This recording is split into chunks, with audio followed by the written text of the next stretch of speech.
subject. So thank you for being here for these presentations.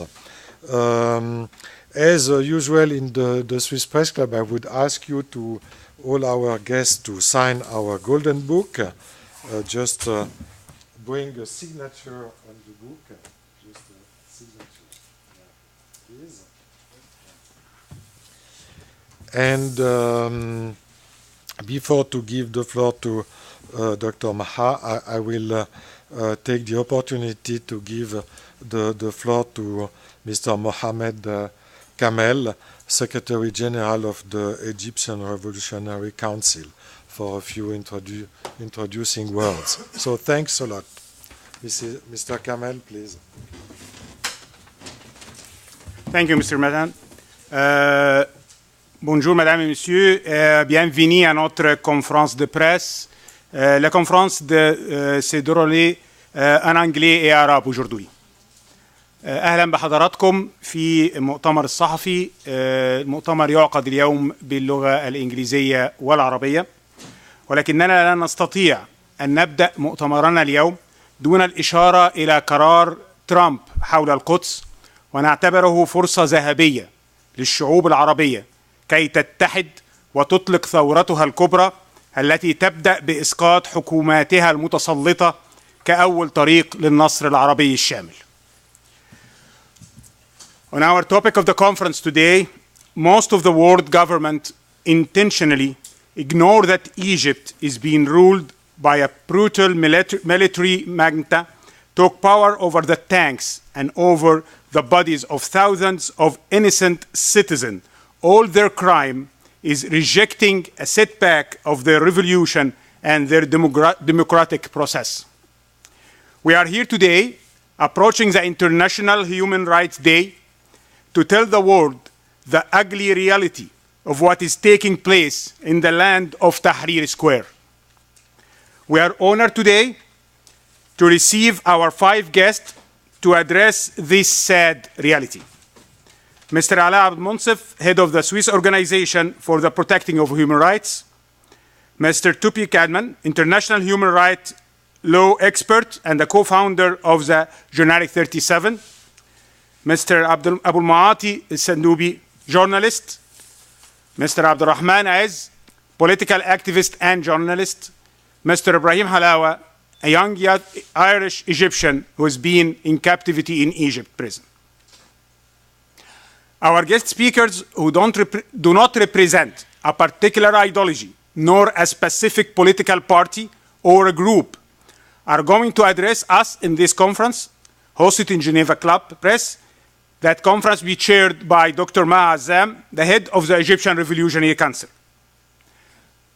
The Egyptian Revolutionary Council is an organization that has brought together Egyptian citizens and movement that share in common a belief in the principle of the January 25th revolution, irrespective of their political view, to work together to bring an end to the military regime and to work to establish a democratic and civil state that uphold the rule of law and respect human rights.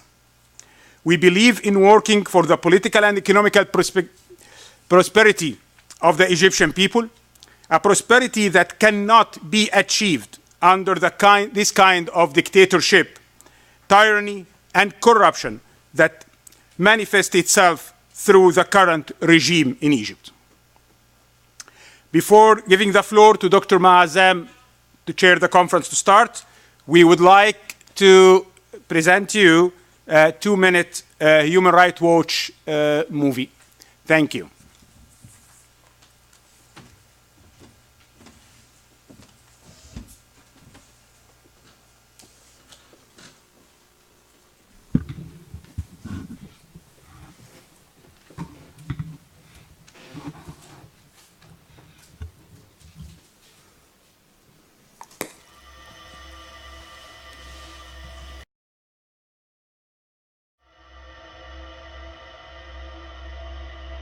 I was leaving university when I was arrested. They threw me inside the car. We went to the police station. They stripped me blindfolded me and cuffed my hands behind my back. They started hitting me with a wooden stick. In the middle of the torture on the first day, they said, "You're going to confess on camera." Then they started the torture party.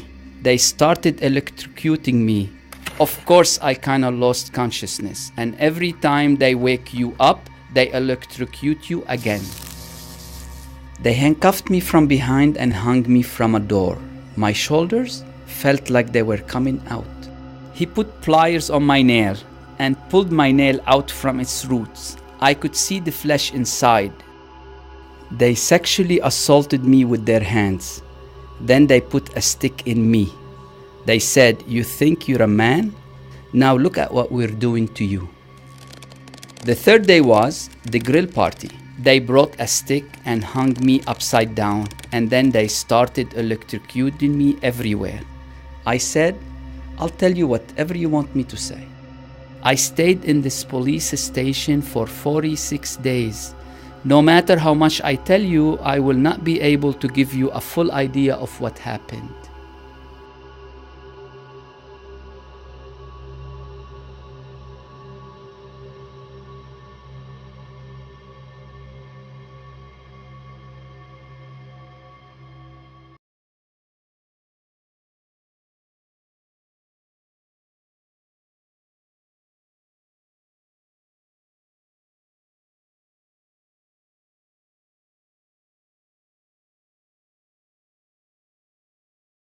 Conference on human rights violations in Egypt, the uncomfortable truth, and on this occasion it is important that we open the conference with a couple of words regarding what has happened in regard to the US decision to move its embassy to Jerusalem.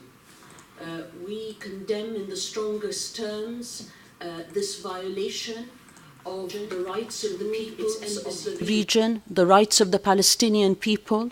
The decision by President Trump is one that is dangerous and one that is not in keeping with the international law, and it is not in keeping with the rights of the citizens of Palestine.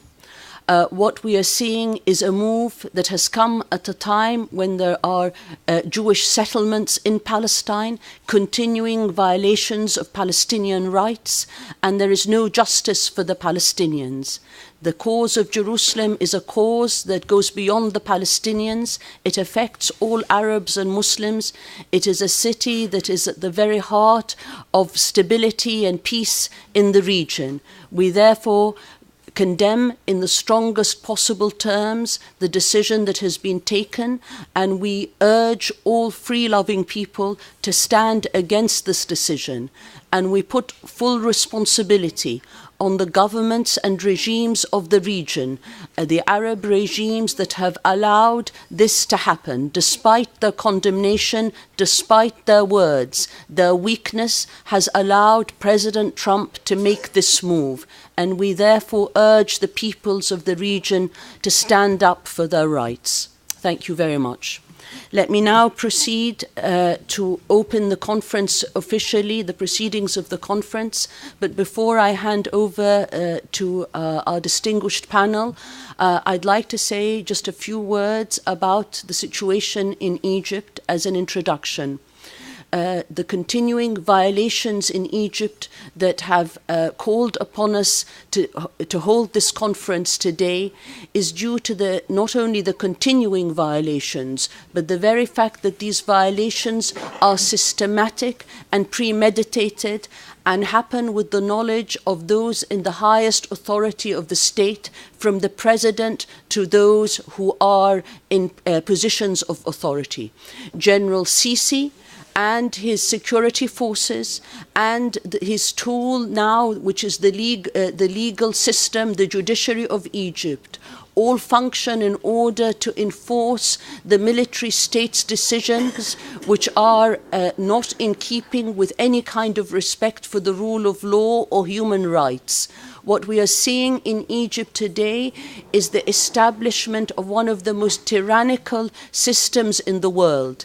What is happening today in Egypt requires the international community, the United Nations Human Rights Council, and the United Nations Commissioner to stand up to what is happening and to take speedy action in order to stand up against the human rights violations happening in the prisons of Egypt, the disappearances, the rape of men and women, the arbitrary detention of thousands. Now we are talking about over 60,000 political prisoners that come from all walks of life. Students, lawyers, doctors, elected members of parliament, and the elected president of Egypt, Dr. Mohamed Morsi.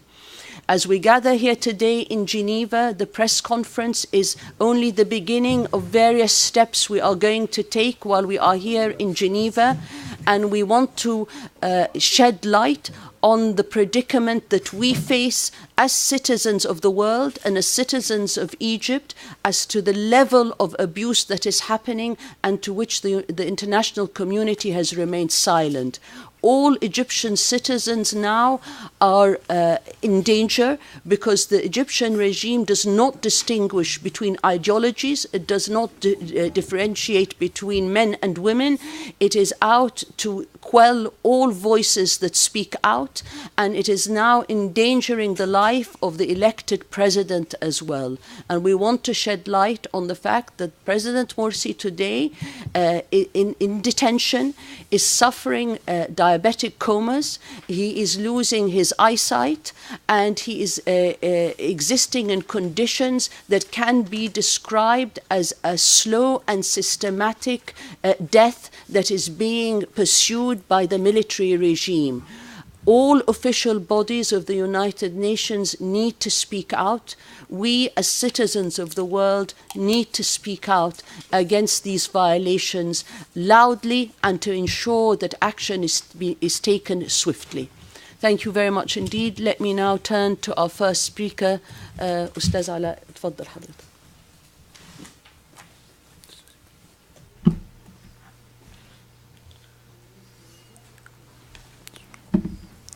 صباح الخير.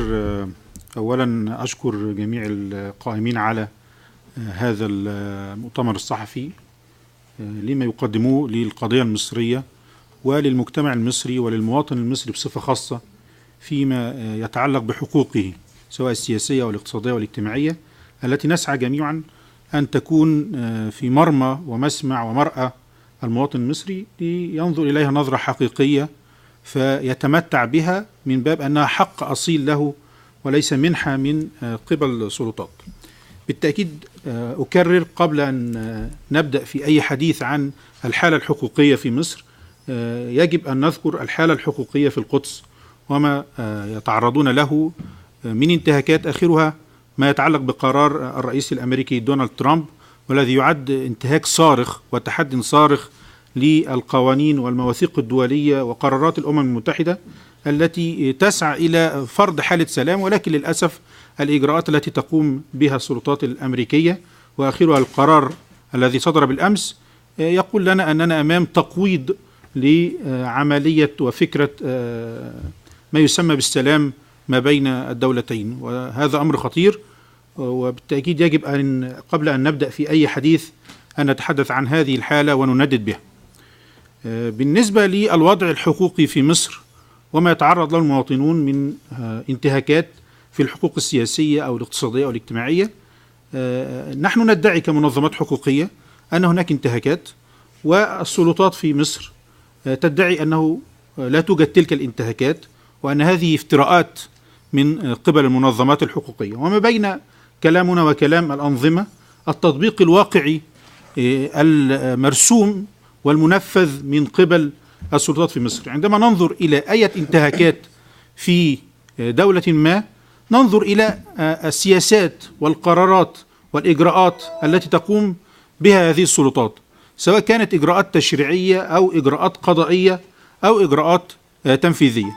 ومن ثم نستطيع بعد النظر لتلك الحالات والقرارات والسياسات اعتبار ما إذا كانت هذه الانتهاكات هي جرائم نظام، جرائم ممنهجة واسعة الانتشار تابعة لسياسة نظام أم لا. نحن نتحدث منذ 3/7/2013 حتى يومنا هذا عن منهجية، ليست أخطاء وليست انتهاكات فردية. نحن نتحدث عن منهجية في الانتهاكات والجرائم التي تتم، وبالتالي مسألة هذه المنهجية تضعنا أمام هل الجرائم التي تتم سواء بالأرقام الموثقة الثابتة التي أرسلت إلى الجهات سواء المعنية محليا أو المعنية في المجتمع الدولي كالأمم المتحدة واللجنة الإفريقية والإجراءات المنبعثة منها، هل هي تصب في مسألة أن الجرائم في مصر أصبحت ممنهجة أم لا؟ نحن نتحدث عن حالات بعينها. لو تحدثنا مثلا عن الاختفاء القسري، نحن نتحدث عن عدد أكثر من 2782 حالة اختفاء قسري حتى وقتنا هذا، منهم كمنظمة سويسرية يعني وثقتها 32 حالة لم تظهر حتى الآن.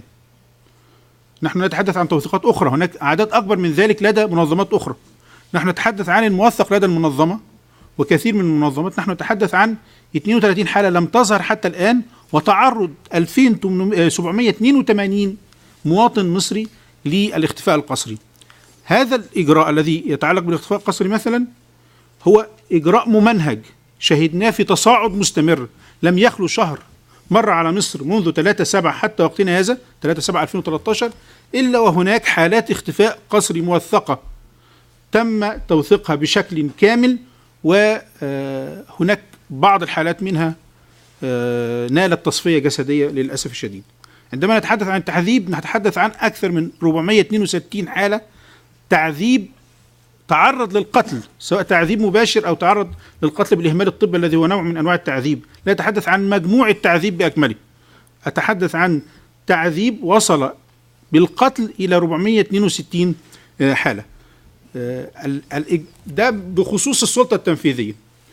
النظر إلى السلطة التشريعية والإجراءات التي قامت بها السلطات التشريعية في مصر مرت بمراحل مريبة في التعامل مع القضايا التي تنتهك معايير المحاكمات العادلة وتطعن في سير الإجراءات. لدينا 4 محطات انتقلت فيها الإجراءات في مصر. بداية كان القرار بقانون من المستشار عدلي منصور بمد الحبس الاحتياطي في الجرائم التي عقوبتها الإعدام أو المؤبد لأكثر من 2 سنين. كان النظام القديم أو القانون القديم يحدد بحد أقصى 2 سنين. فتح هذا الأمر كان أولى الخطوات في منهجية تعامل السلطة القضائية والسلطة التشريعية في حالة حقوق الإنسان في مصر. وبالتالي هناك الآلاف، ومنهم يعني على سبيل المثال موجود معنا أستاذ إبراهيم قعد 4 سنوات حبس احتياطي، صح؟ وبالتالي تحول الحبس الاحتياطي الذي هو أداة قانونية إلى عقوبة. وهنا الانتهاك الأول أو المنهجية الأولى في تعامل السلطة التشريعية والسلطة القضائية مع حالة حقوق الإنسان في مصر.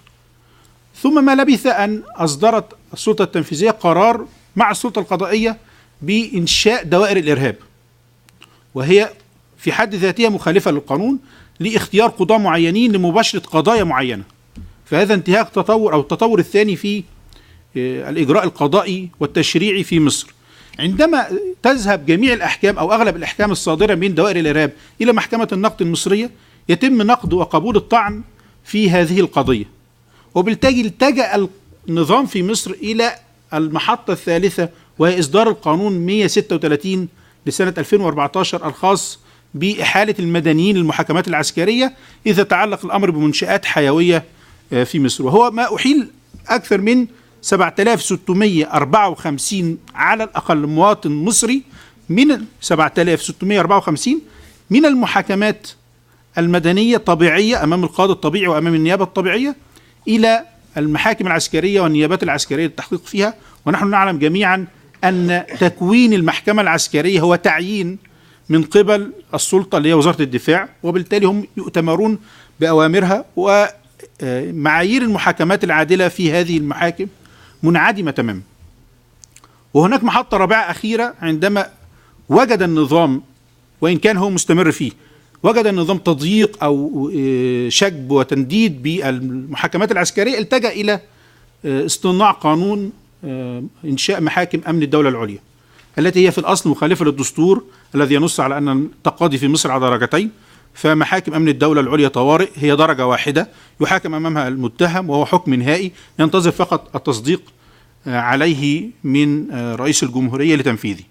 ومن ثم نحن نتحدث عن إجراءات نظام الدولة التشريعي والقضائي والتنفيذي فيما يتعلق بالانتهاكات ونظرتهم لحقوق الإنسان. ونحن من التصريحات الرسمية من رأس النظام في مصر عبد الفتاح السيسي ومن وسائل الإعلام التابعة للنظام نستشعر من كلمات صريحة أن حقوق الإنسان طرف فكري.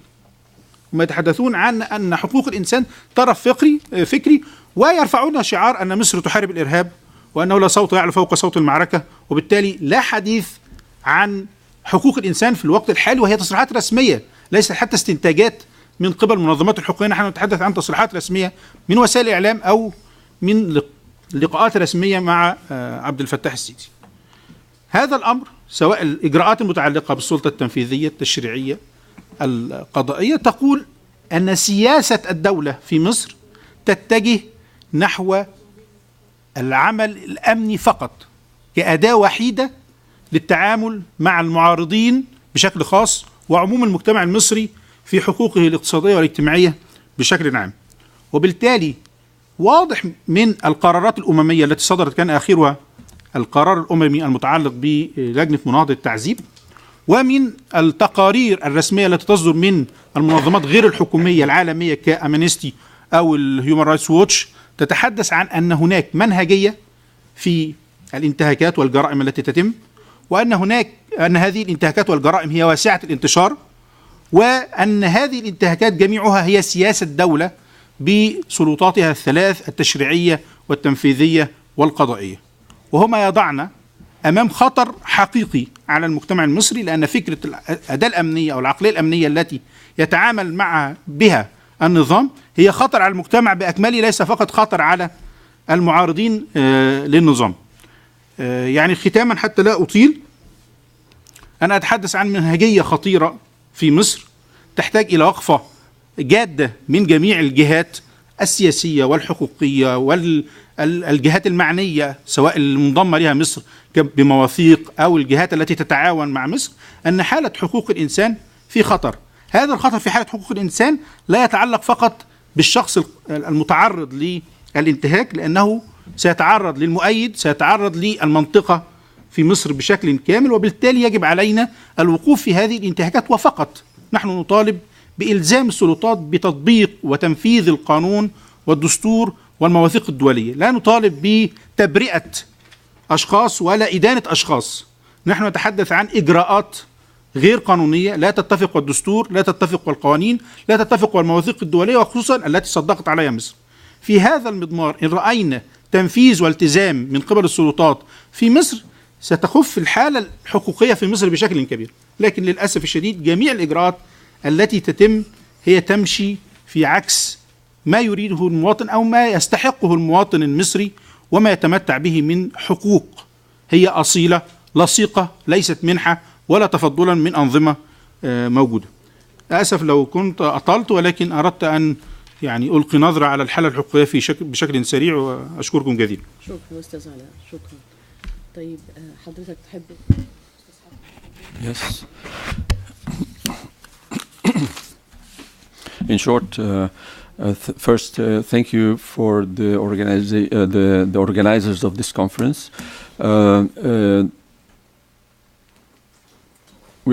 We're talking here about rights, human rights that has to be defended in all cases, but we cannot start talking about that without naming the decision of President Trump, who is seemingly forcing a state of peace against all the rules of international law and human rights. This we condemn.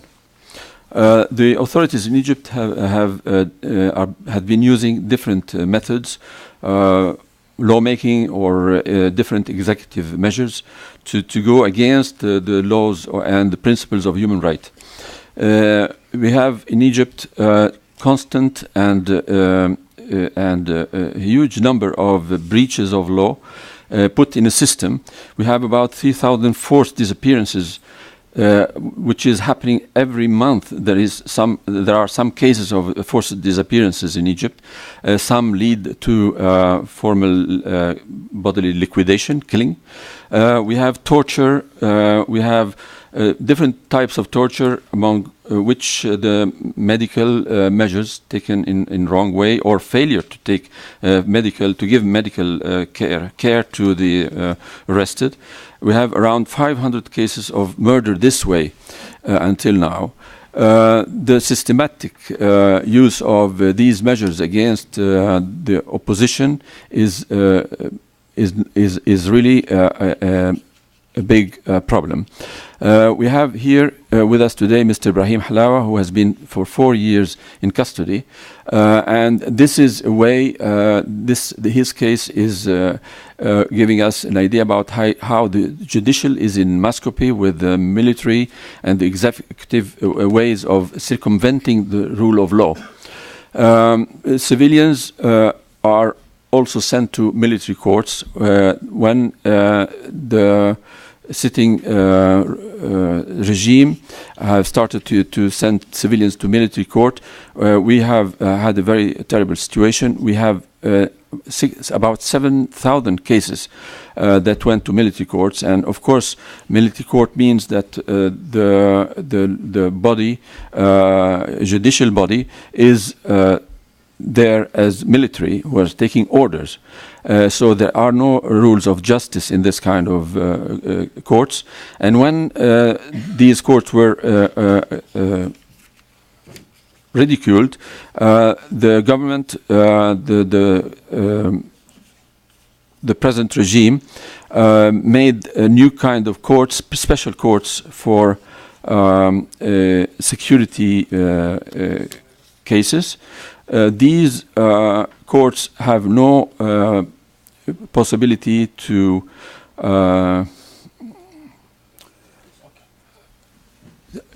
there is no way of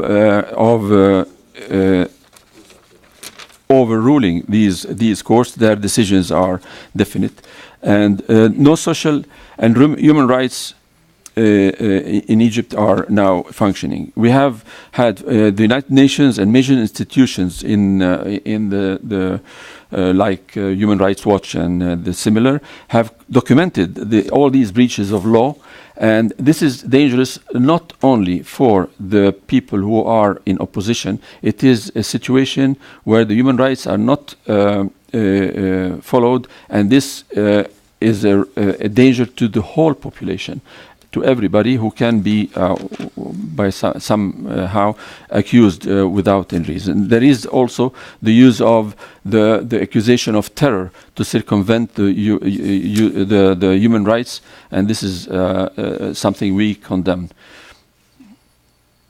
This is as far as I can remember all what has been said. Thank you.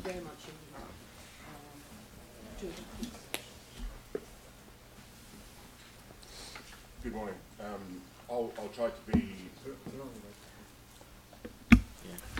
Good morning. I'll try to be relatively brief in what I have to say. I'd like to start first of all with a statement that Egypt gave just 2 days ago in the Human Rights Council, supporting a resolution in relation to the Rohingya, when it said that those responsible for crimes committed against the civilians should be held accountable. And I think that's an important statement to make.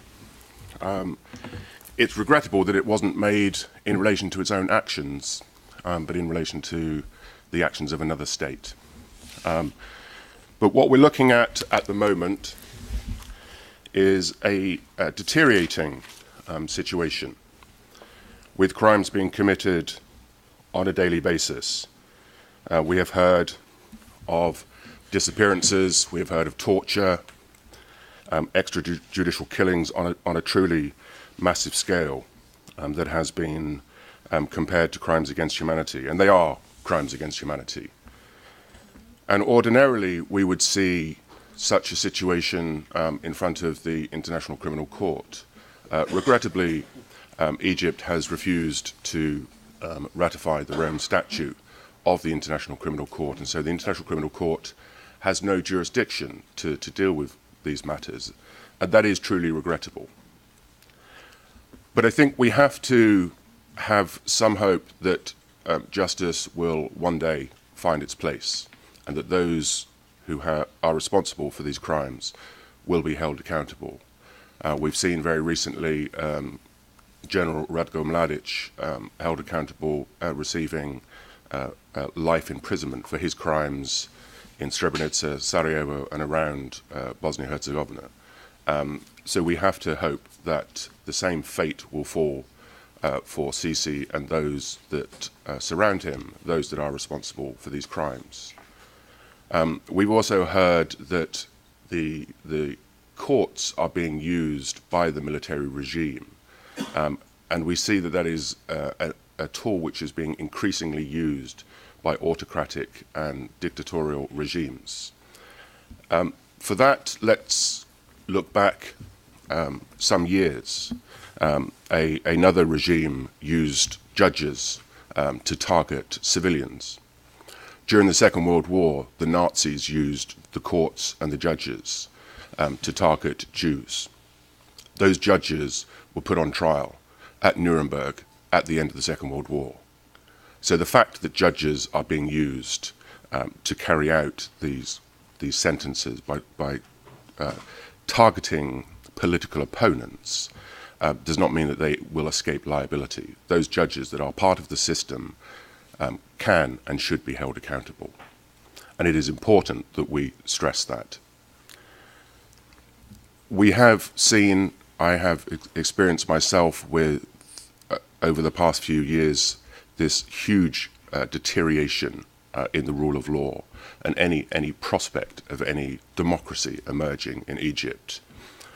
Ibrahim Halawa will be able to speak about his own experience.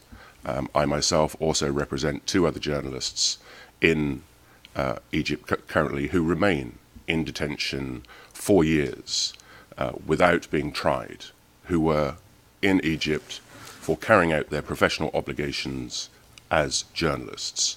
Shorkan has become one of the most prolific cases because of his own personal situation, the very serious health concerns that he has, and we also have Mahmoud Nabi, who has been in prison for 4 years. Those two cases I will be continuing to raise with the UN Office of the High Commissioner and the Special Procedures this week. But we will also focus on the case of the democratically elected president, Dr. Morsi. And I can say that today our legal team has filed a comprehensive filing with the UN Office of the High Commissioner, particularly the UN Working Group on Arbitrary Detention, the Special Rapporteur on Torture, and the Special Rapporteur on Independence of Judges, and the Special Rapporteur on Freedom of Expression. The situation with Dr. Morsi, as we've already heard from Dr. Azam, is that his health is deteriorating on a daily basis. It has become so serious that it is quite right to say that that treatment constitutes torture, that it is the intended acts of those that continue to detain him, continue to refuse to provide him with adequate medical treatment that constitutes torture that could result in his death. So we are calling on the United Nations, we are calling on state parties that have an influence over these matters to ensure that Dr. Morsi is immediately and unequivocally released from custody and that he is provided with the medical care that he urgently requires. That is one of the very strongest recommendations that we can make. And of course, Dr. Morsi is one of 60,000. I've mentioned the case of the other two journalists. There are thousands that have disappeared. Torture is being practiced, as we've seen through the Human Rights Watch video, in every case. There are extrajudicial killings. We have also recently seen the very tragic events that happened in Egypt with an attack by the Islamic State, and the response was, as one would expect from Sisi, that he will respond with brute force. That is not how you re-establish the rule of law. That is not how you stamp out terrorism, as we have seen in many states. And I'll conclude with one remark from one of our most senior judges in the United Kingdom that came about as a terrorism case post-2011. When the United Kingdom tried to enact draconian laws that would hold individuals without charge for prolonged periods of time, Lord Hoffman stated in the House of Lords, as it was then our highest court, and I would just like to paraphrase the comments that he made.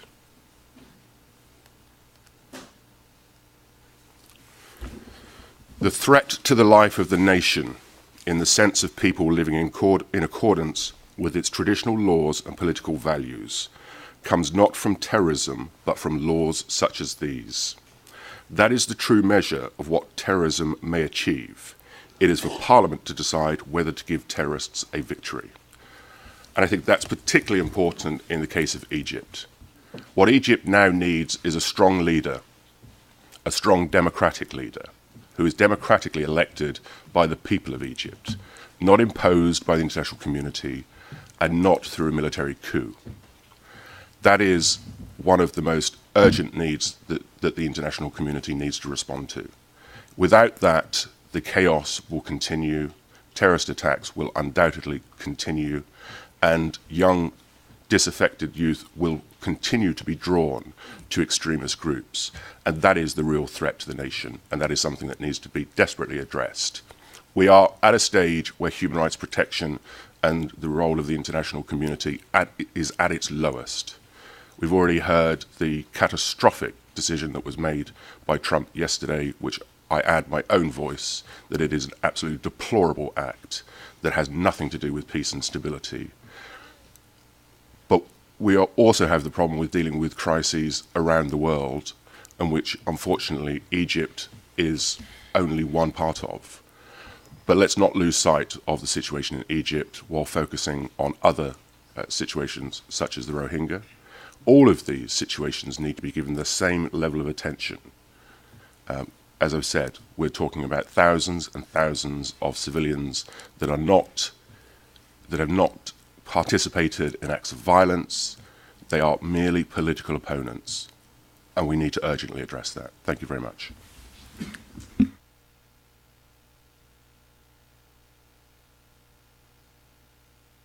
I would just like to affirm one more time the report that was filed today regarding President Mohamed Morsi, the elected President of Egypt, the legal President of Egypt. And this was filed today by Mr. Toby Cadman. And I'd like you, Toby, just to affirm that again and who the report went to. Thank you.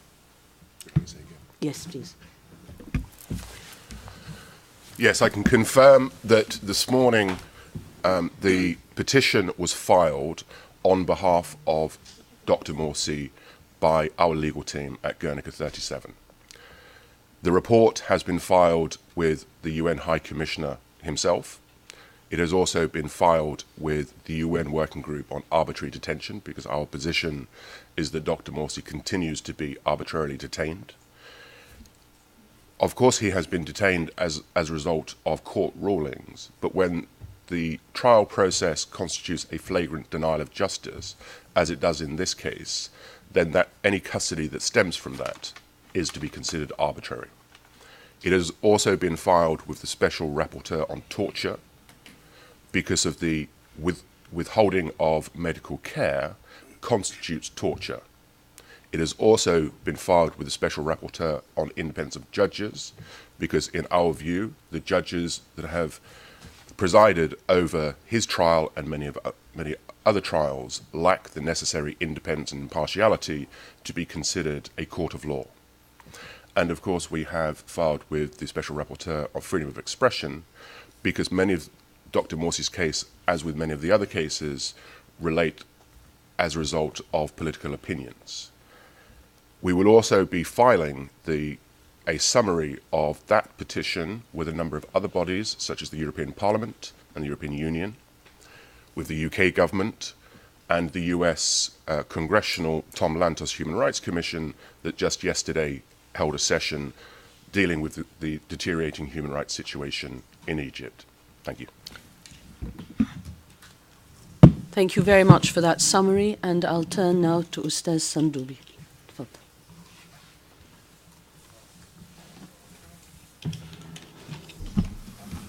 شكرا جزيلا. أنا بشكر كل السادة الأفاضل اللي وجهوا لي الدعوة للمشاركة في هذا المؤتمر الصحفي حوالين أوضاع حقوق الإنسان في مصر. وأنا بعتبر دي بداية لفتح جميع الأبواب والنوافذ لنقف جميعا أيا كانت توجهاتنا الفكرية أو السياسية موقف موحد في الدفاع عن حقوق الإنسان كقيمة في حد ذاتها بغض النظر عن قناعات كل شخص بآرائه السياسية أو الفكرية، لأنه لا يمكن لنا أن نتجاوز ما يحدث في مصر حاليا إلا بالإيمان بأن الإنسان في حد ذاته قيمة بغض النظر عما يقتنع به من أفكار.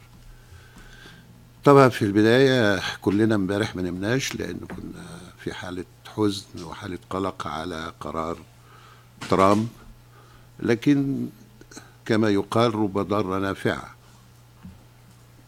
أوروبا لأول مرة امبارح، مش احنا بس، تكتشف من هو الإرهابي الحقيقي. الإرهابي الحقيقي اللي بيدفع المسلمين والعرب إلى أنهم ياخدوا مواقف متطرفة تجاه الغرب هو ترامب،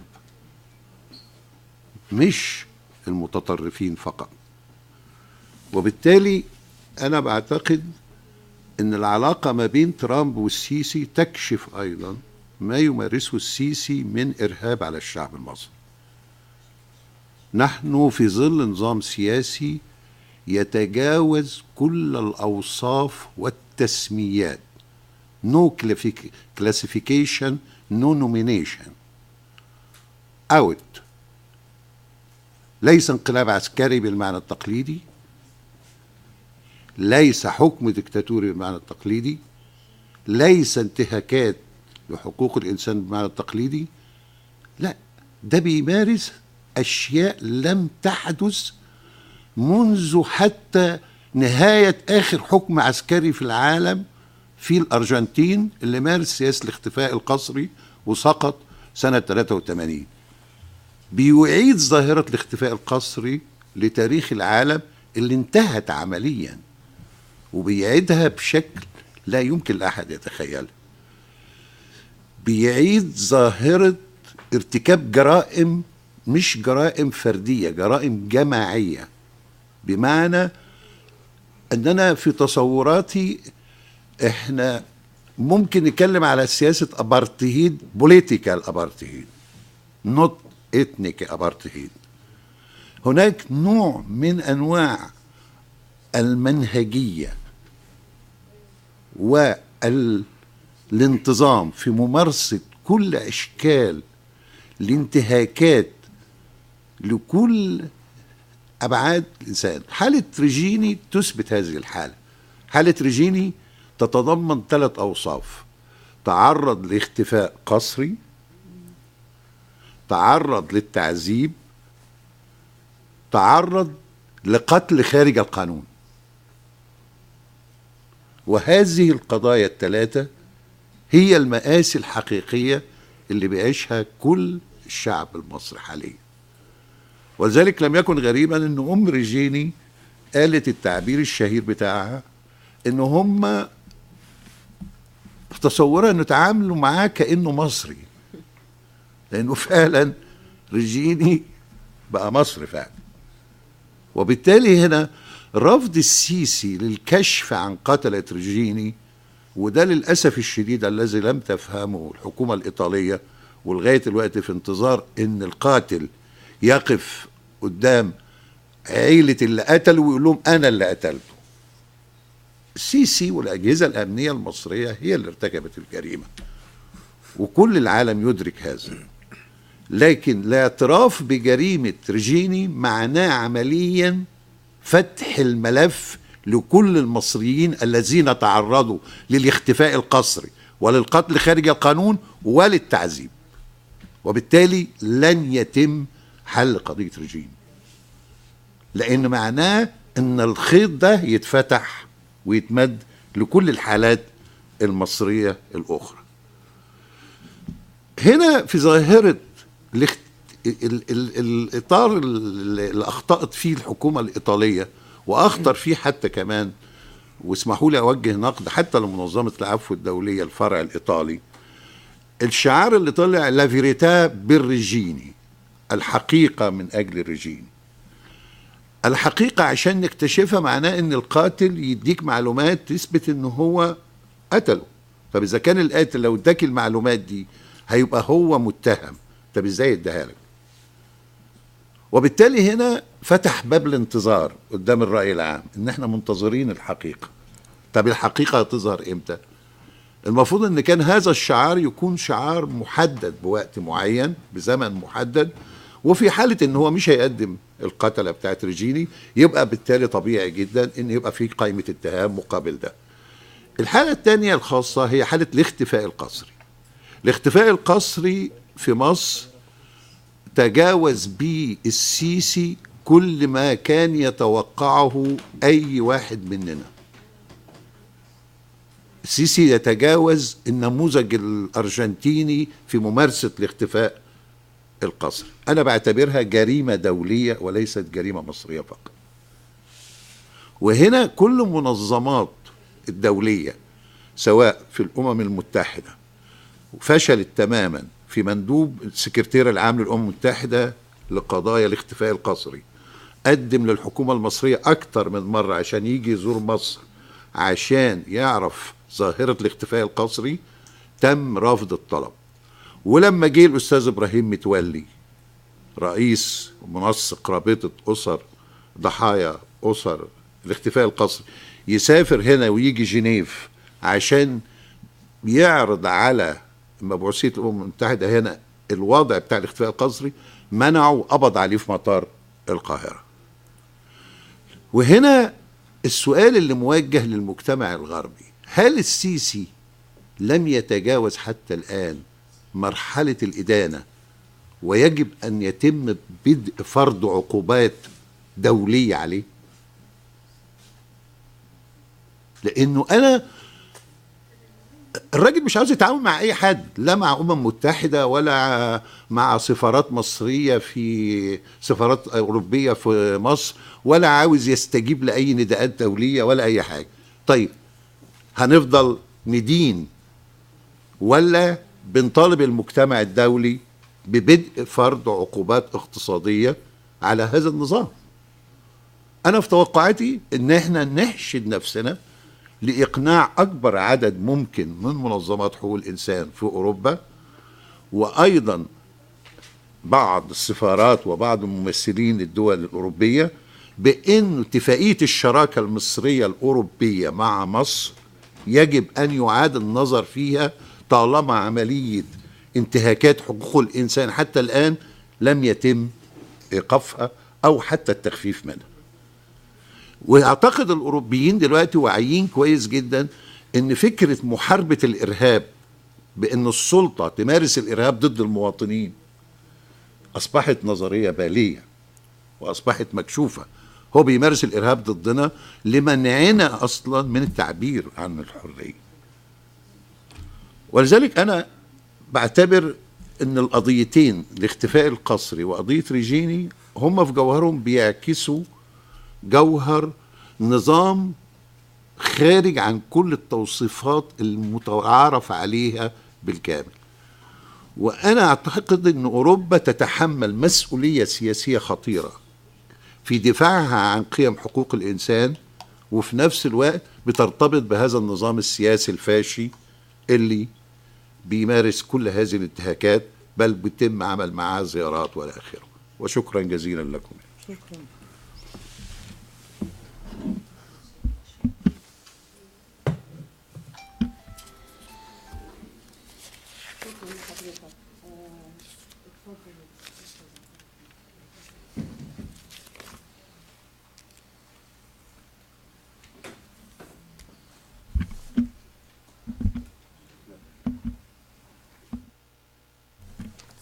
Hello, everyone. Thanks for Geneva Club Press and for Egyptian Revolutionary Council for convening this a very important conference about crisis in Egypt. Egypt now is experiencing a worst human rights violations in its modern history. In the beginning, I will introduce myself because I think it's very related about what I was talking about. My name is Abdurrahman Ez. I used to work in Egypt as a TV presenter and news reporter, and as well, unfortunately, as a photographer. Why unfortunately? Because when you work as a photographer in Egypt, you considered as a target for police and for security officers. Working as a photographer in Egypt, even as a journalist, is a very dangerous job these days. In January 2011, when youth took the streets and brought down Mubarak regime, I was there as well. I was doing my job and also try express my voice against this brutal regime. On 28th of January, on the town near to Tahrir Square, I do believe you remember these days. I was there, and I have been shooted in my right eye with a brutal police officer, and the pellet is still inside my eye right now while I'm speaking. This is a very good symbol, but there is more worse than this. There is many of journalists lost their lives because just doing their job. Try to say the truth. Try to bring the information, or just try to transfer people demands and dreams. After days after the first elected president or elections in our history of Egypt, when Mohamed Morsi came in power, after just 1 year, the army came again and they killed our dreams of freedom, of independence, of justice. People against military coup, they were in streets for 48 days and just protest peacefully against this brutal regime, brutal military coup. And in the fourth eighth day, and 14th of August 2013, there was a massacre. It's called Rab'a. Why? Why it's massacre? Because it's this day, in 6 hours, the regime and the police under the rule of Abdel Fattah al-Sisi killed more than 1,000 citizens, peaceful protests, including whatever exists in this place and this time. In this place, I lost many of my friends, even political activists or journalists. And this day, remember this day, in this day, 14th of August, I lost my friend Habiba Abdelaziz. She was a journalist in Galvin News. She shot it in her head directly from a sniper. I lost Mus'ab Shami. And my colleague in my TV, Ahmed Abdel Jawad, he was correspondent and he was killed. And there is another person, another journalist, he was a correspondent from Sky News, who was called Make Dean. Make Dean worked in several and many countries with very dangerous places like Libya or crisis in Palestine. But where and when he killed? He killed in Egypt in this day, 14 of August 2013. We don't have war. We don't have a civil war. We just have a military coup. While I'm talking in front of you now, I'm a political refugee in UK. Why? Because in the same reason. Because you can't work in Egypt. There is 14 TV shut down after military coup.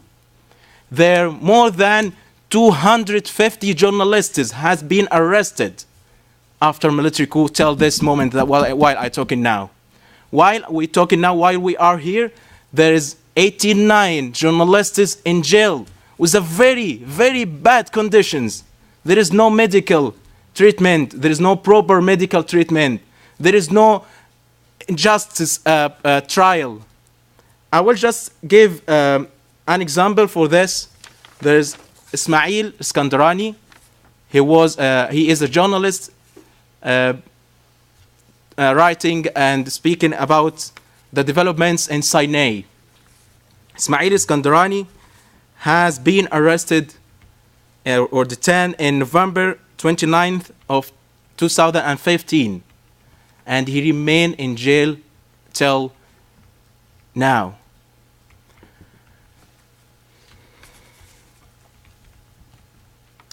Not just this, we're talking about a worst conditions, a worst behaviors from this proto-regime. Even there's become, and we're talking about, we talk the streets and people talk the streets against Mubarak regime. Now this regime is more brutal, is more worse than Mubarak regime. Mubarak regime remains in the power for 30 years. But this regime committed crimes in just in 4 years more than what's committed in 30 years while under Mubarak rule. This regime arrested one of human rights defenders, Ibrahim Metwalli. Ibrahim Metwalli, who was a co-founder association in September, as he was about to board a flight to here, to Geneva. Why? To present the UN Human Rights Council with a file on enforced disappearance in Egypt, including his son, Omar, who was disappearing from 4 years ago. Let's talk about worst and worst. Extrajudicial executions. I lost my friend, Omar. He just was a student, study in Malaysia. While just he come back to Egypt to meet his family, to visit his country, and to go back to his study, he was killed, murdered. First, disappearance, because there is a very close connection between disappearance, forced disappearance, and extrajudicial executions. His family just lost him, tried to report his disappearance, and 10 days later, they found his footage from Minister of Interior, spread his footage with his friends, with others, and he shot it in his eye from zero space.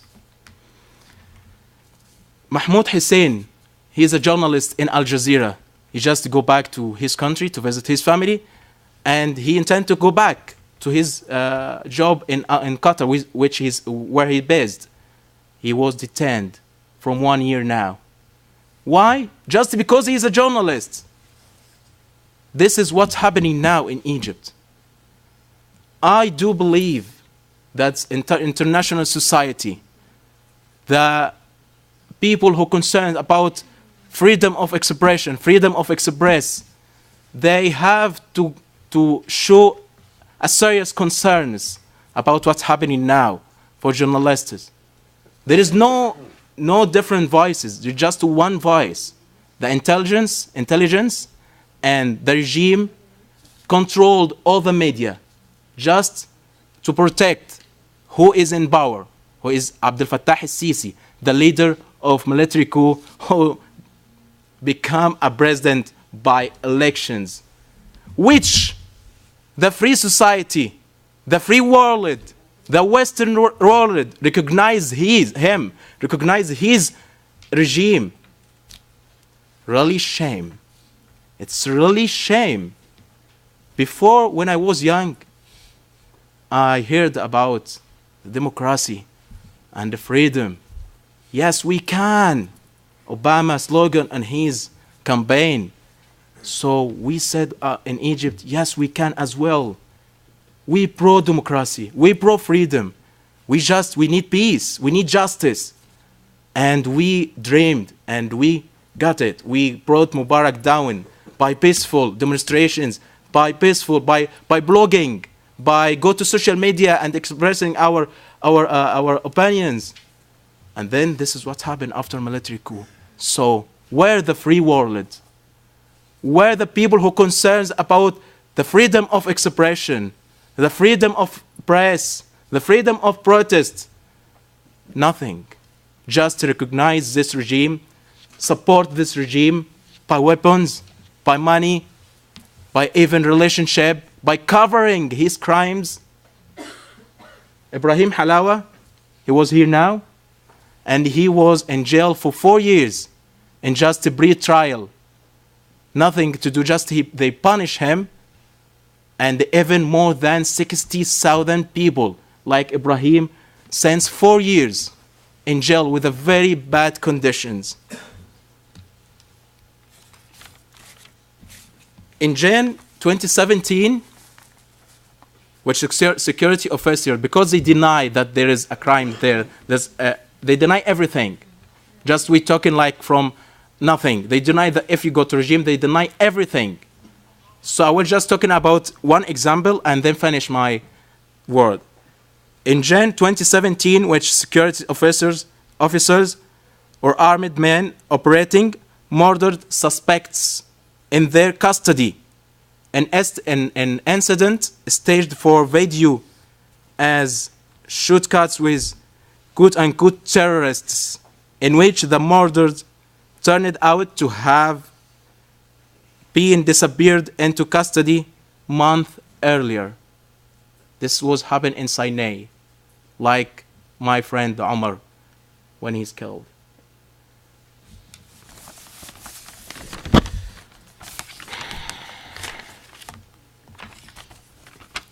We just need peace.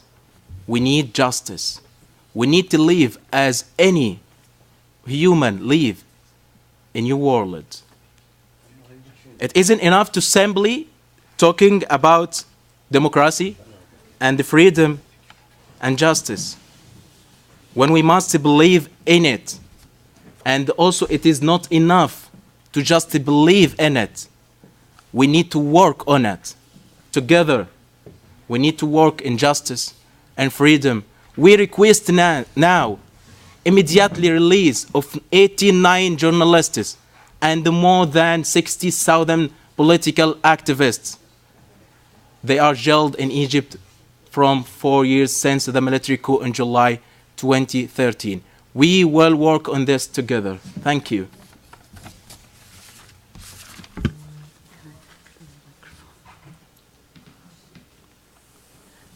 Thank you very much, Abdurrahman Aiz, for that testimony. And now if I'd like to turn to Ibrahim Halawa and to give him a very special welcome and to say how we all waited for this day in order to have him free from Egypt's prisons and to be able to speak out. Welcome to Ibrahim.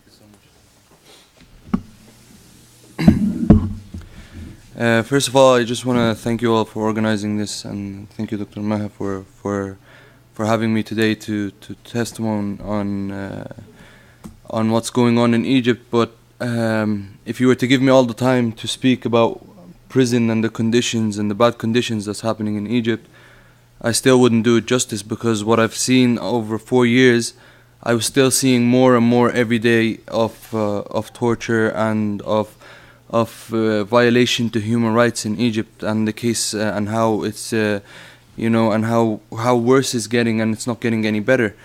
Of course, I was imprisoned first of all with me and my 3 sisters and about 494 other people. We were taken from Al-Fath Mosque 2 days after the Rab'a massacre, which of course they were intending to kill us, but they didn't do so because for media purposes. But we were arrested and we were taken to a military camp, which by Egyptian law is illegal. So that was the first time, the law with us was broken, that we were arrested in a military camp. And a lot of people who are who are disappearing illegally as well have been disappearing into military camps, and one of the worst military camps in Egypt is Al-Azuli, as everyone hears about, and it's where they practice their torture. Of course, I've went through one of the worst judicial systems I've ever seen in my life. 4 years of postponements. I was postponed about 34 times without trial at all, without a judge hearing me. A judge heard me for the first time after 4 years. I was beaten, I was sexually harassed, I was beaten with metal chains, and of course I've seen worse conditions of torture in prison with me. People who were disappeared, who were considered disappeared for a long time, they would later send them on from Al-Azuli where their parents won't know they were arrested, and they would come to prison and they would have patches of skin torn from them. So it was either they were electrocuted, or either by fire, or either by many elements that they have that they are practicing up to this day. If we were to speak about many topics about the torture and about the judicial system, you can speak so much about each one that you will not end upon. So I will just briefly speak about some of the conditions in prison, and then I will just speak about the political part in Egypt a bit, and the effect it has on the prisoners. Of course, my sisters, when they stayed 4 months in prison, they seen the other side of the female prisons in Egypt, which also, they were a lot of female prisoners up to this day who are legally detained and who have been sentenced with the death sentence with no trial and no witnesses and no evidence to this day. So, by any law in the world, that's illegal. A person is proven innocent until he is proven otherwise, But in Egypt, apparently there's this law where we can keep you up to 2 years, which is also people try to work by the Egyptian law for them to release the people who have been 4 years illegally detained, for them to release the people who have, who with the 2-year law, but yet the Egyptian law doesn't even practice its own law. The Egyptian system doesn't even practice its own law. So, of course, it's a dictator ruling right now in Egypt, and I don't expect any good from it, and I don't expect any justice from it, because otherwise he wouldn't have, made a coup on an officially elected president. People differ politically, and it's their right. We're not always saying that that Morsi has to be the president of Egypt. We're saying if you differed with Morsi, Dr. Morsi, if you differed with him, that you use the ballot box to get rid of him from the seat. You don't have to use a military coup and kill people and burn bodies. But what we are saying, we are pro-democracy and pro-freedom of speech, which is being violated in Egypt at the moment, and we are. Like Abdurrahman Aziz said, we are back further than square one. So we went back further than Mubarak's days. Of course, I just want to say, Abdurrahman Aziz, welcome, to here, because he's a very famous name in prison that they really want him. They so want him over there, and they would try anything to get their hands on him. And there's a lot of people like that around the world who have done nothing more than simply talked about expressing their freedom and their expression of their right of expression. And everywhere I go, I say this, even around Ireland and every media I go on, I say that democracy was not only made for Europe. Democracy was made for any human being to live upon and to practice the right in any place they go. It's not illegal to protest in another country, and it's not illegal to give your right in another country. I was an Irish citizen. I was born and and I lived my whole life in Ireland, and it's my home. That's where I was raised. But when I went to extended family in Egypt to participate with people for calling upon democracy, I did nothing illegal, yet I was detained 4 years for it with no judicial system. No evidence was proven against me, and after 4 years I was proven innocent with the corrupt judicial system. Not that I say that the Egyptian judicial system is right, but after by 4 years for them to prove me innocent was one of the biggest, of course, surprises for me, that okay, they said they had to let go of me, which also I feel that there was a political interference with it. Conditions in prison, there's many different prisons in Egypt, and there's many, it's not one unified rule in Egyptian prisons. So if I'm in one prison, I will go to another prison and I will find different rules, simply because the officer in charge is the one who sets the rules and not the Minister of Interior. They say that, they've had human rights to visit the prisons, and we've always seen the human rights when they're visiting the prison. We are always isolated in the part where the human rights would never visit us.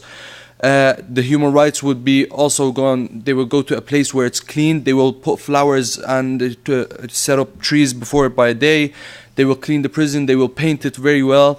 The human rights organizations would come and visit the prison, and they would see the beautiful section of the prison. They would have convicted prisoners who are informants who work with the Egyptian police in prisons, who would go outside and play football in front of the cameras, just for them to say that, look, oh, we have beautiful prisons and beautiful places. Even if you have the most beautiful prisons in the world, yet you illegally detain people, which is not right. Taking someone's freedom for no reason is simply not right to begin with. So for them to, portray that they have the most prisons in Egypt is not any way justifiable for them to imprison people. There's cells, like you were, Doctor, you were talking about. There's people who are dying in prisons, and I've seen that with my own eyes. That one guy needed an injection because he was just sick and he needed an injection, and he was given the wrong injection and he died. Not only I'm speaking about that this was political prisoners, I've also seen convicted prisoners who are dying simply just because they were put in a room with sick people they weren't meant to be put in. So they went into the room and they caught onto the disease, and later on they died. All of this is violation to human rights. We're not only saying human rights applies upon political prisoners, it applies upon any human. So for me, what I've seen also happen to the convicted criminals in Egypt is also illegal to any human rights. Cells are 5 meters, 5 meters and a half by 3 meters and a half. It would have one toilet, and you would have about from 30 to 35 people in a cell, which everyone would sleep about roughly in a 30 centimeter space. Of course, you all had to use one toilet. You were denied access to recess. You were denied access to family visits for a long time. I visited Wire for about a year and a half, which was separated from my family for about a year and a half. I didn't get to see them face to face. There's a lot of prisons, like a Scorpion prison as well, which is one of the biggest violated prisons to human rights in Egypt. And it is widely known as a corrupt prison in Egypt. Of course, there's many. I was luckily to have my sisters work on my behalf. A lot of people supporting my case. I had MEPs like Lynn Boylan, who is a MEP as well, and my lawyer Dara Mackin, who worked very hard on my case. But also, what I'm saying is that if it wasn't for a lot of people getting behind my case, like human rights organizations, Amnesty International and Reprieve, who said I should be released as a prisoner of conscience, there's still thousands of prisoners that are left behind that no one yet knows about, and no one hears their story about, and no one even considers of asking for their freedom, because simply I'm released and that's it. The case is over. But in fact, the case is not over, because it's deteriorating in Egypt very bad right now at the moment. The impact of what the political conflict in Egypt is, it's a coup, and anything that happens politically in Egypt is backfired right upon the prisoners straight away. So if anything happens in Egypt that Abdel Fattah al-Sisi doesn't like, all he does is goes into the cells of the prisoners and he starts, not him of course, by himself, but I mean all the officers under him, they go into the cells and they start beating us and they start torturing us for no reason. So also, the cells I've seen people. What happened to us is we were stripped naked. We were beaten with metal chains. Like I said, our heads were shaved, and we were denied access to medical care for a very, very long time. The doors wouldn't open, and diseases would start to occur in the cells, and yet no treatment we would get. Hunger strikes were a way of opposing the Egyptian system, but yet when you have the prosecutors who are working hand in hand with the police officers and the ministers of interior to design the papers to make it seem that there's nothing happening to me or to whoever who went on a hunger strike was also illegal. Of course, like I want to say that when I went on a hunger strike, I was put in solitary confinement for them to make me break my hunger strike. And over there, I met a guy who literally had an argument with another guy in his cell. And from that moment, the officer kept beating him up because that other guy he had an argument with was an informant who worked with the police. So the officer started to beat up the guy, and then the guy, after such hard beatings, lost his eyesight. He was thrown into solitary confinement for them to bring the prosecution office and say that it was his fault for him to be, blinded. He was the one who's put himself in trouble at the first place, so he shouldn't have put himself in that spot. So it's easily designed papers that they work upon to use and to portray that there's nothing happening in Egypt, which is also a corrupt system. And the European countries in the European Parliament and the UN and America also have to know, and I think a lot of people know by now what's going on in Egypt, and I think the best way for that to be resolved, the political conflict and like the coup to be the dictator to be taken out of his seat, Abdel Fattah al-Sisi, which I don't even like mentioning his name because I don't want to give him that attention. The political countries, the European countries have to put political pressure and stop the aid that's given to Egypt. Directly, there's some aid given upon the judicial system, there's some aid given upon the prisoners, there's some aid given upon Egypt itself. So for me, it was very critical when I was in prison that I would go out to the European countries and just tell them, please stop giving the aid to Egypt, because when I was released when Ireland, the Parliament delegation of the Irish Parliament delegation came to visit Egypt, and they visited me in prison, and they said to Egypt that we will not move further with any connections with the two countries until Ibrahim is released. And later on, a few months later, I was released and I was proven innocent. So what I'm saying is that if they cut the connections with Egypt, that's when really we will have a solving problem that we can talk about right then, and bring a democratically elected president back to his seat. So people always say that in Europe that they want to stop terrorism. Well, what I'm saying is Abdel Fattah al-Sisi is causing, and he is creating, and he's manufacturing prisons. He's manufacturing terrorists behind bars in the Egyptian prisons, because they are people who are innocent in their lives and they are seeking revenge, and they think that by Europe aiding a dictator who is clearly a dictator for anyone, and who doesn't see that is clearly blind. So for them to say that we have to get revenge on the European countries because they aid what happens in Egypt is also wrong. But what I'm saying is, if the Europeans want to stop the terrorism, they have to stop the system of the dictatorship that's going on in Egypt, and they have to solve the problem in Egypt as soon as possible, because Egypt can turn into a war zone like any other country that turned into a war zone, and then only then I think the European countries will start to sit, and the UN will start to sit to solve what's going on in Egypt officially. So why do we have to reach that stage to start solving officially what's going on in Egypt when we know what's going to happen if he continues on in his seat? So I think it should be solved with the pressure on the European countries, and that's a role I will play from my perspective from now on. And thank you so much for having me again. Thank you very much. Thank you. Thank you.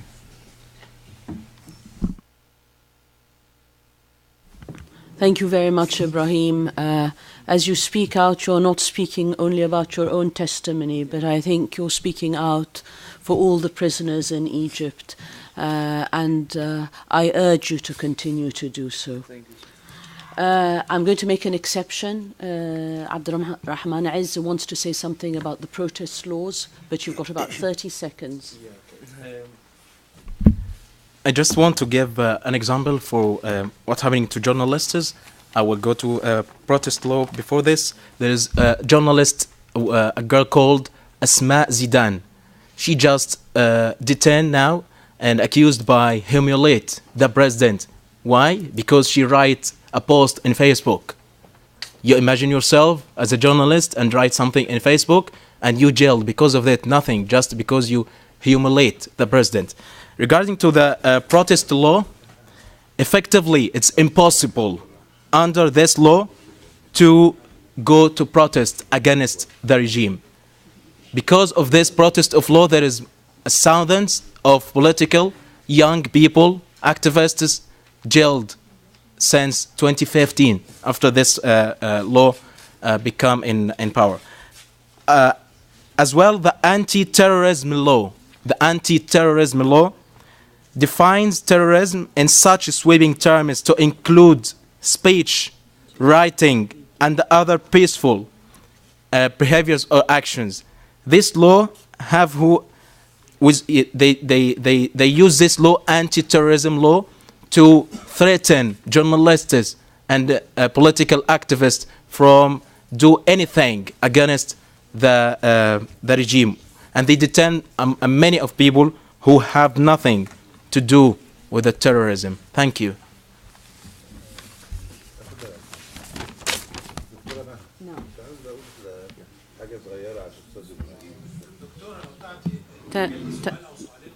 تمام، أنا لسه ما خلصناش لو سمحت. طيب 30 ثانية برضه لو سمحت.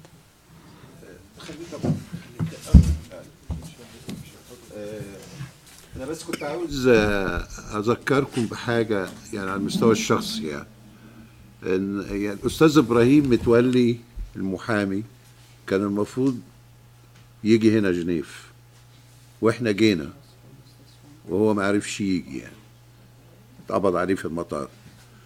فأتمنى إن إحنا، لأن أنا على المستوى الشخصي يعني تربطني بيه علاقة قوية جدا، لأن إحنا أسسنا مع بعض رابطة أسر المختفين قسريا، وقررنا ناخد نقابة الصحفيين مقر ليها، لأن كان في استحالة إن إحنا ناخد مقر خارج النقابة لأن كان ممكن يتقبض عليهم كلهم. فبالتالي كنا بنجتمع في النقابة وبنعمل وقفات على سلم النقابة، وكل اجتماعاتنا كانت موجودة، وأنا عضو في النقابة، فده كان مسهل الموضوع لحد ما. أنا عاوز بس يا دكتورة لو نقدر النهاردة نوجه له نداء خاص ونقول له يعني احنا برضو يعني موجودين اهو في جنيف، عاوزين نعمل اللي نفسك كنت نفسك انت تقدر تعمله، لأن أنا أعتقد إن ده هيرفع من الروح المعنوية وهيديله إحساس بإن احنا لسه فاكرينه. شكرا جزيلا. شكرا لحضرتك، وندائنا لكل الأحرار في مصر، ندائنا ليهم جميعا إن احنا مش هنسكت، احنا هنرفع صوتنا في كل مكان. والنهاردة يعني ده نموذج لخطوة بسيطة هنستمر. احنا استمرنا في الفترة الأخيرة بعد الانقلاب وصوتنا بيقوى، والمصريين بيجتمعوا ضد المنظومة العسكرية، واحنا بكل يعني الخلفيات المختلفة السياسية هنجتمع لنسقط هذا النظام اللي مسؤول عن الانتهاكات. فللأحرار في الداخل احنا معاكم، احنا صدى لصوتكم، احنا صدى لكفاحكم ضد هذه المنظومة، وحاجز الخوف هينكسر بإذن الله قريبا، ومصر هتنتفض وهتنادي بالحرية وبالاستقلال من هذه المنظومة العسكرية بإذن الله تعالى. دعوني أرجع مرة أخرى يعني للمؤتمر بشكل مختصر. Let me please return one more time, and I hope we can just try to close the proceedings now. let me say we have a number, and this is quite important, a number of requests that the different delegations connected to this press conference will be putting to in the meetings that will be taking place over the next couple of days. These requests are going to are put forward to the international community as a whole, to the United Nations Human Rights Council, and also to the Office of the High Commissioner. Let me just highlight very quickly a few of the requests that we are making. The first is to take immediate and tangible action in order to implement the recommendations of the United Nations Committee Against Torture and to urgently review the recommendations previously rejected, such as the immediate abolition of solitary confinement. Number two, to demand that President Morsi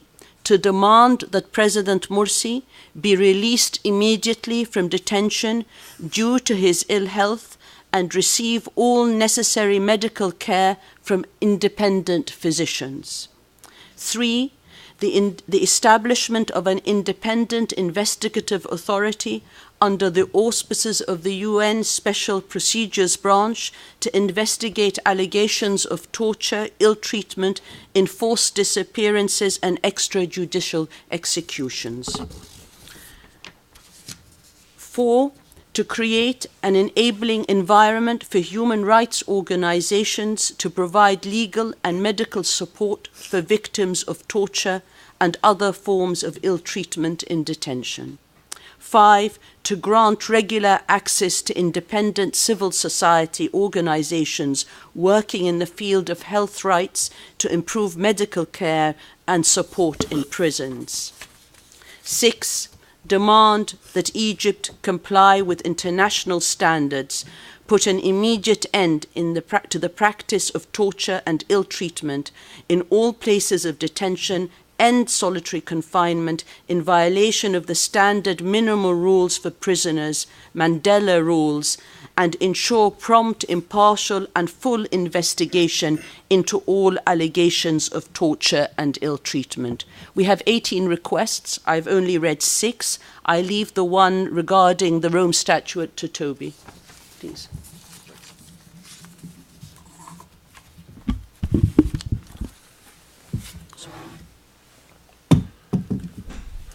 The 18 recommendations that are being made are principally to the relevant bodies of the United Nations. However, there are 2 separate requests, recommendations or demands that are being made to Egypt as well. One of them is to immediately ratify the Rome Statute of the International Criminal Court. If Sisi considers, as he does, that he has not committed any criminal offences and any institution under his command are not responsible for these crimes, then they have nothing to fear from the International Criminal Court investigating those matters. That's an important recommendation to make.